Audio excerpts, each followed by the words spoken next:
Ascaris या common round worm इसका करेंगे रिप्रोडक्टिव सिस्टम या जनन तंत्र। एस्केरिस में दूसरे निमेटोड्स की तरह ही सेक्सेस अलग अलग पाए जाते हैं। डायोशियस है, मेल और फीमेल को बाहर से देखने से आसानी से पहचाना जा सकता है।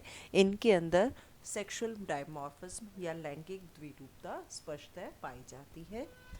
लास्ट क्लास में भी बताया है आपको, मेल फीमेल से छोटा होता है और इसकी टेल मुड़ी हुई रहती है, जबकि फीमेल की टेल सीधी रहती है। मेल के अंदर क्लोएका और एक जोड़ी स्पिक्यूल्स या पीनियल सिटी पाए जाते हैं, जबकि फीमेल में एनस होता है और स्पिक्यूल्स अनुपस्थित होते हैं।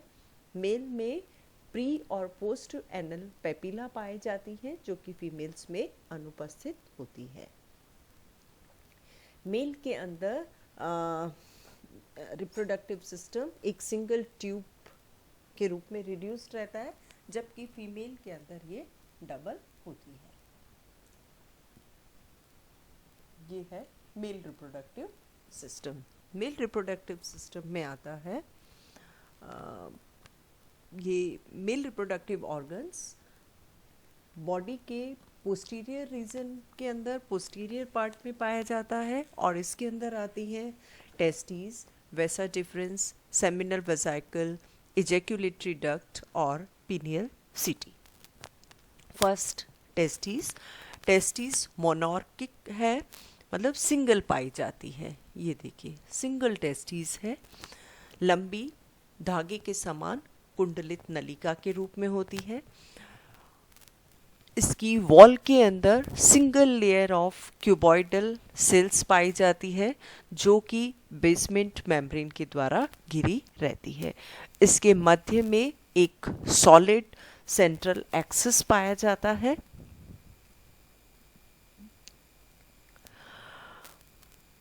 और इस सॉलिड एक्सिस या जिसे रेकिस कहते हैं, इसके चारों तरफ क्लस्टर्स में अमीबॉइड सेल्स पाई जाती है। इन क्लस्टर्स के अंदर स्पर्म के डेवलपमेंट की डिफरेंट स्टेजेस होती है। इनफैक्ट ये क्या है, डेवलपिंग स्पर्म्स होते हैं। ये वैसा टेस्टिस आप कंटिन्यूस होती है, और पीछे की तरफ जाके ये एक छोटी थोड़ी सी मोटी कॉइल्ड ट्यूब के अंदर, जिसका डायमीटर टेस्टिस के बराबर ही है, उसके अंदर खुलती है। इसे वैसा डिफरेंस कहते हैं। लेकिन टेस्टिस और वैसा डिफरेंस में क्या अंतर है? टेस्टिस में जो सेंट्रल एक्सिस है वो सॉलिड होता है, रेकिस सॉलिड पाया जा रहा है, जबकि इसके अंदर सॉलिड रेकिस की बजाय बीच में एक ल्यूमन पाई जाती है। वैसा डिफरेंस पीछे की तरफ एक कंपैरेटिवली मोटी चौड़ी और कुछ पेशीय सीधी नलिका में खुलता है, जिसे सेमिनल वेसिकल भी सेमिनल वेसिकल कहते हैं। ये इंटेस्टाइन के नीचे की तरफ पाया जाता है और सूडोसील का पोस्टीरियर 1/3 पार्ट को ऑक्यूपाई किए रहता है। ये देखिए टेस्टिस है, ये वैसा डिफरेंस, और एक चौड़े सीधे आशय में खुल रही है, जिसे कहते हैं सेमिनल वेसिकल। ये सेमिनल वेसिकल पोस्टीरियर एंड पे जाके सकड़ा हो जाता है और एक छोटी लेकिन मस्क्यूलर इजैक्यूलेटरी डक्ट में खुलता है। ये इजैक्यूलेटरी डक्ट रेक्टम में खिलती है और फिर ये क्लोएका के द्वारा बाहर खुलते हैं। इस डक्ट के अंदर प्रोस्टेटिक ग्लैंड्स पाई जाती है, जिसके सिक्रीशन कॉपुलेशन में हेल्प करते हैं, और ये क्लोएका बाहर क्लोएकल अपर्चर के द्वारा खुलता है।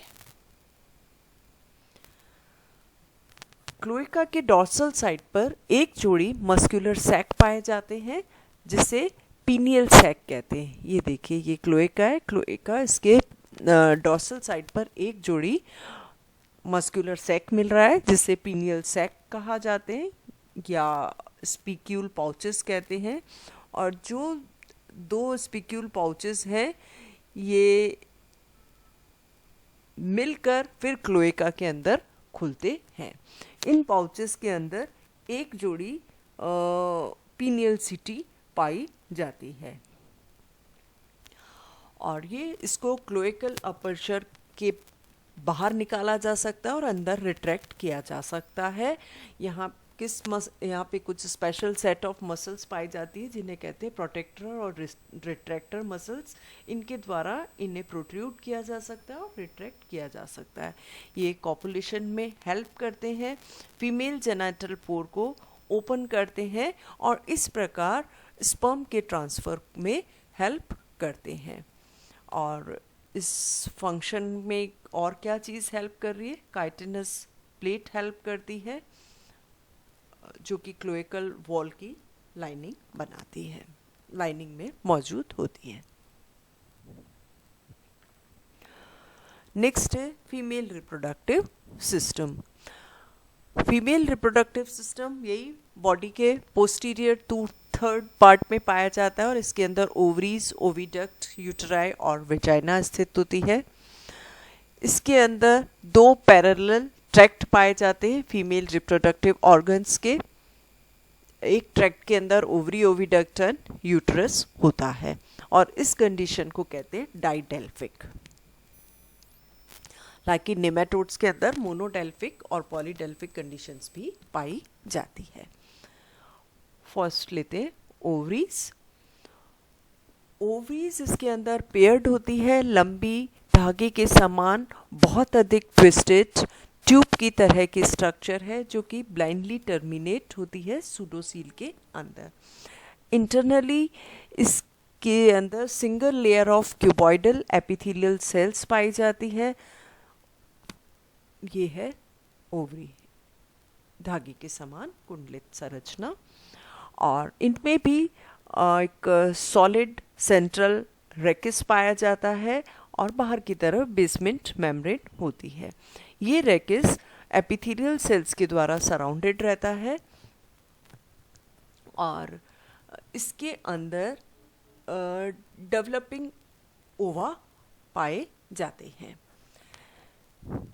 नेक्स्ट है ओविडक्ट। ओवरीज जो है वो पोस्टीरियरली कंटिन्यू रहती है एक कंपैरेटिवली चौड़े ओविडक्ट के अंदर। इसका स्ट्रक्चर ओवरीज के समान ही है लेकिन सॉलिड रेकिस के बजाय इसके अंदर ल्यूमन पाई जाती है। ये वाली ओवरी है, ये ऑलमोस्ट सेम डायमीटर की, ये है ओविडक्ट। प्रत्येक ओविडक्ट फिर और कंपैरेटिवली चौड़े, मोटे, मस्कुलर यूटरस में खुलती है जिसके अंदर थिक इनर लेयर पाई जाती है सर्कुलर मसल्स की और एक पतली आउटर लेयर होती है ओब्लिक मसल्स की। First pair of uterus seminal receptor की तरह काम करता है जहाँ पर कि कॉपुलेशन के बाद स्पर्म्स आते हैं, स्टोर किए जाते हैं और यहाँ पर फर्टिलाइजेशन होता है और रिमेनिंग पार्ट ऑफ यूट्रस जो है वो इन फर्टिलाइज्ड एग्स को स्टोर करने का कार्य करता है। और इसकी सेल्स, जो पीछे वाला यूट्रस का पोर्शन है, इसकी सेल्स योग प्रोड्यूस करती है और एग शेल बनाने के लिए मटेरियल प्रोड्यूस करती है। ये है एंटीरियर पार्ट ऑफ यूट्राई और ये है पोस्टीरियर पार्ट ऑफ यूट्राई।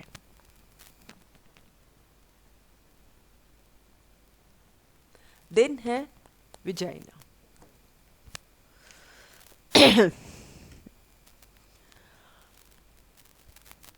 बॉडी के एंटीरियर एंड पर या दोनों यूट्राई जो है वो कंबाइन होकर एक छोटे गॉनेट के अंदर खुलती है और ये दोनों यूट्राई यूनाइट होकर एक छोटे गॉनेट के अंदर खुलती है और maturation of median muscular vagina line with cuticle. The vagina of gonad इसके अंदर दिखाई नहीं दे रही है। ये एक ट्रांसवर्स गोनोपोर के द्वारा जो कि मध्य अतः सतह पर पाया जाता है, अग्र सिरे से 1/3 दूरी पर, जिसे गोनोपोर या वल्वा कहते हैं, इसके द्वारा बाहर खुलता है। नेक्स्ट है फॉर्मेशन ऑफ गैमीट या गैमीट फॉर्मेशन। गोनेट्स होलोजेनिक और टीलोजेनिक होते हैं। होलोजेनिक गोनेट्स में क्या होता है, जर्म सेल्स पूरी लंबाई के अंदर बनते हैं, जबकि एस्केरिस के अंदर क्या होता है, गोनेट्स टीलोजेनिक होते हैं। सिर्फ प्रॉक्सिमल एंड से जर्म सेल्स अराइज होती है, और जहाँ पर ये जर्म सेल अराइज होती है उस रीजन को कहते हैं जर्मिनल जोन या जोन ऑफ प्रोलिफरेशन। यहाँ पे क्या हो रहा है, जर्म सेल्स की उत्पत्ति होती है, ये प्रॉक्सिमल एंड पर पाया जाता है। नेक्स्ट पार्ट होता है गोनेट का ग्रोथ जोन, जहाँ पर कि गैमेटोगोनिया एनलार्ज होती है, और ओवरी के अंदर एलोंगेटेड डेवलपिंग एग्स जो है वो रेडियली अरेंज्ड होते हैं एक साइटोप्लाज्मिक रेकिस के चारों तरफ। और टेस्टिस के अंदर क्या होता है, अमीबॉइड स्पर्म्स पाए जाते हैं सेंट्रल रेकिस के चारों तरफ। और इन गोनेट्स का जो लास्ट पार्ट है वो कहलाता है मैचुरेशन जोन। यहाँ पे गैमेटोसाइट्स बनते हैं और रेकिस से ये फ्री होते रहते हैं, और इनका इसमें यहाँ पर इनमें मैचुरेशन डिवीज़न होता है, जिसके फलस्वरूप एग्स या स्पर्म्स का निर्माण होता है, इसलिए इस जोन को कहते हैं maturation zone. Sperms amoeboid shape के होते हैं, जबकि एग्स एलिप्टिकल शेप के होते हैं। लाइफ हिस्ट्री, एस्केरिस की लाइफ हिस्ट्री के अंदर क्या है, ये मोनोजेनेटिक होते हैं, एक कोशिकीय हैं, एक ही कोशिका के अंदर इनका जीवन चक्र संपन्न होता है। सिर्फ एक होस्ट है और वो है मनुष्य। मनुष्य की इंटेस्टाइन की ल्यूमन में पाए जाते हैं। फर्स्ट है copulation and fertilisation. Copulation host की या मनुष्य की आंत्र के अंदर होता है, और इस दौरान जो मेल एस्केरिस है ये इस तरह से मूव करता है कि इसका क्लोएकल अपर्चर फीमेल के गोनोपोर के संपर्क में आता है, और फिर ये मेल अपनी पीनियल सिटी की हेल्प से फीमेल के गोनोपोर या वल्वा को ओपन करता है, और इसी समय क्लोएकल वॉल, मेल की क्लोएकल वॉल में कॉन्ट्रैक्ट होता है, और उसके फलस्वरूप स्पर्म फीमेल की वेजाइना में ट्रांसफ़र कर दिए जाते हैं। यहाँ से ये यूट्रस के जो पोर्शन था, सेमिनल रिसेप्टरकल पार्ट जो है उसका, वहाँ पर आ जाते हैं, और ओविडक्ट के माध्यम से एग्स भी यहाँ पे पहुँचते हैं, और यहाँ इनके अंदर फर्टिलाइजेशन होता है। फर्टिलाइजेशन के दौरान पूरा का पूरा स्पर्म एग के अंदर एंटर कर जाता है, और जस्ट आफ्टर फर्टिलाइजेशन जो एग के अंदर ग्लाइकोजन ग्लोब्यूल्स हैं वो सरफेस पे आ जाते हैं और फर्टिलाइजेशन मेम्ब्रेन का निर्माण करते हैं। जल्दी ही ये हार्ड हो जाते हैं और एक थिक और क्लियर काइटिनस शेल का निर्माण करते हैं।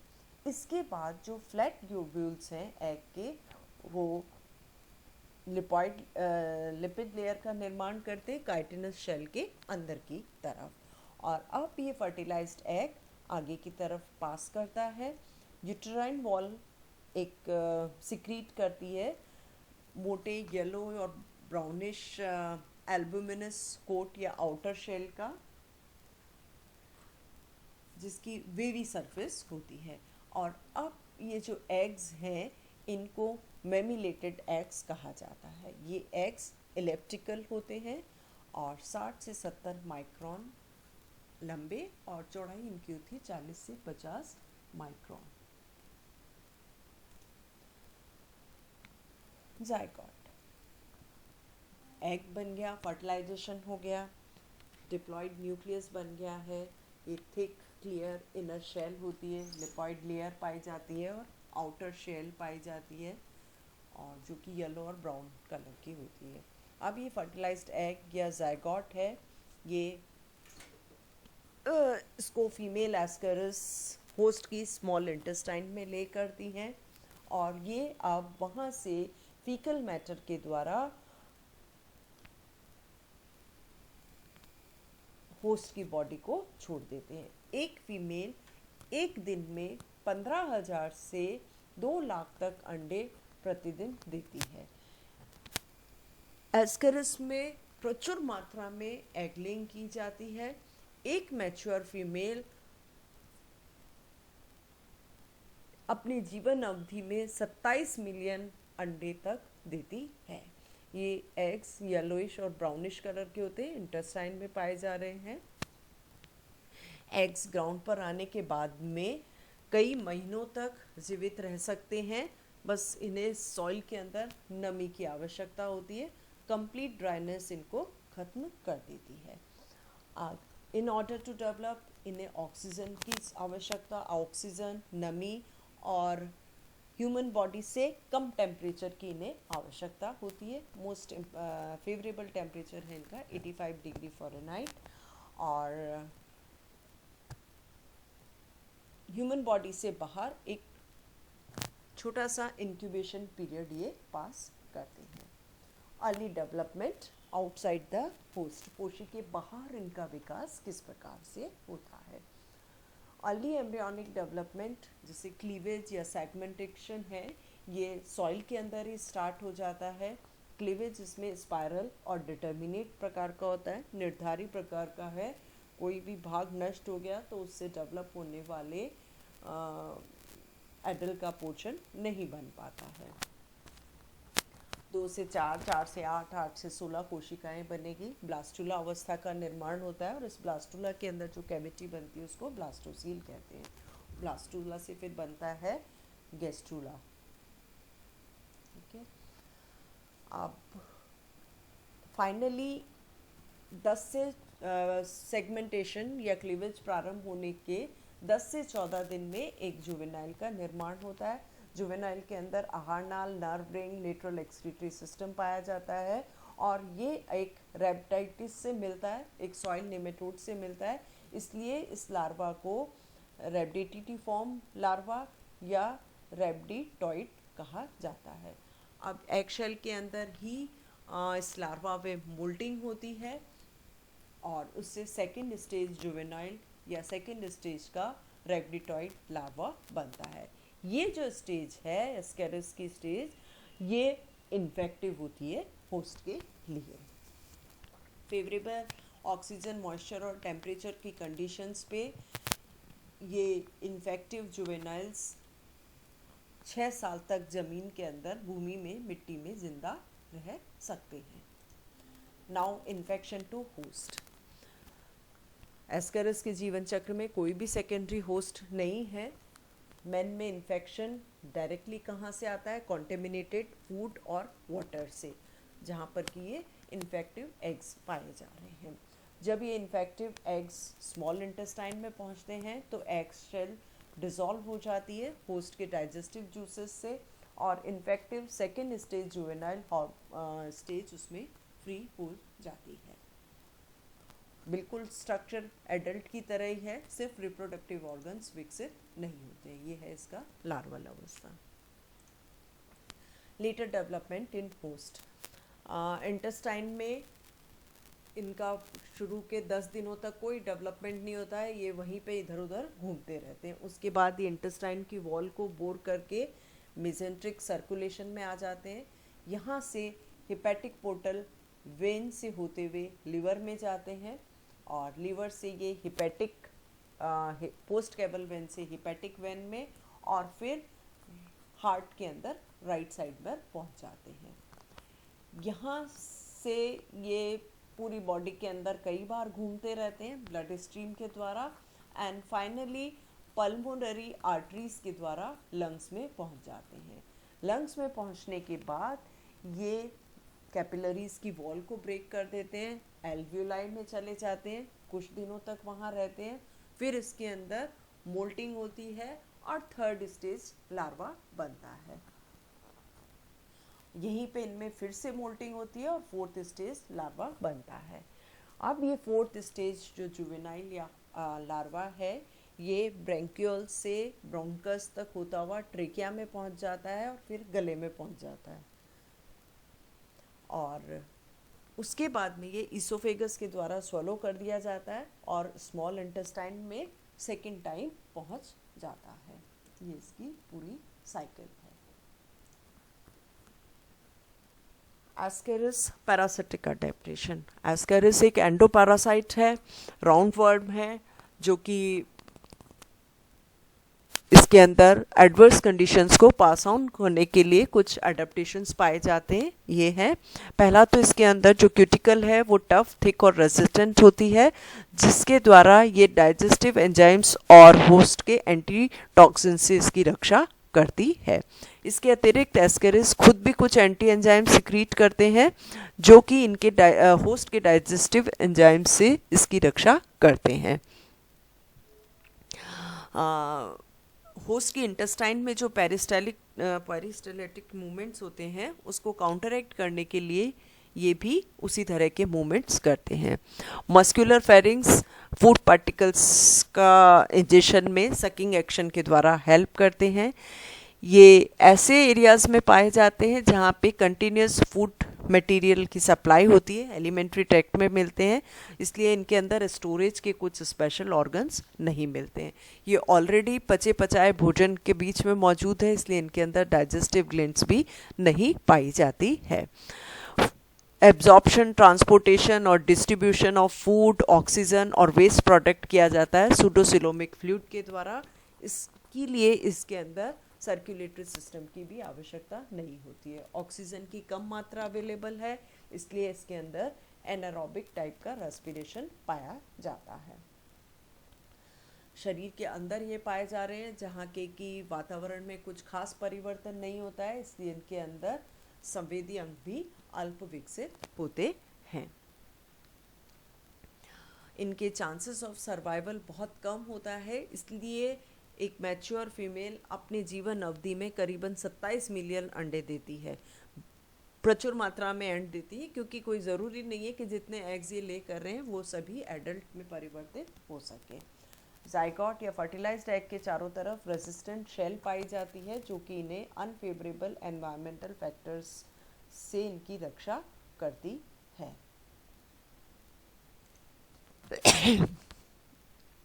इनके द्वारा जो डिजीज़ होती है उसको एस्केरियासिस कहते हैं। लार्वी के द्वारा हेमरेज होता है, और लार्वी जो है वो एडल्ट की अपेक्षाकृत अधिक डेंजरस होता है। एडल्ट वर्म्स के द्वारा एंटीराइटिस होती है। स्टूल एग्जामिनेशन के द्वारा एस्केरिस एग्स का प्रेजेंस को डायग्नोस किया जा सकता है। और कुछ ड्रग्स हैं वो काम में ली जाती है। इससे बचा कैसे जाए? सबसे पहले सॉइल पॉल्यूशन जो है वो चीफ सोर्स है इन्फेक्शन का, इसलिए इसे रोका जाना चाहिए। बच्चों के अंदर या बड़ों में सैनिटरी हैबिट्स सही हो, उनको सिखाना चाहिए, जो कि इन्फेक्शन से इसको प्रिवेंट करेंगे। सब्जियों को अच्छी तरह से वॉश करके और कुक करके ही कंज्यूम में लेना चाहिए। रेगुलरली फिंगर नेल्स काटने चाहिए to avoid the accumulation of eggs under them। और हाथ को कुछ भी खाने से पहले हाथ को प्रॉपरली साबुन से धोना चाहिए। ये असाइनमेंट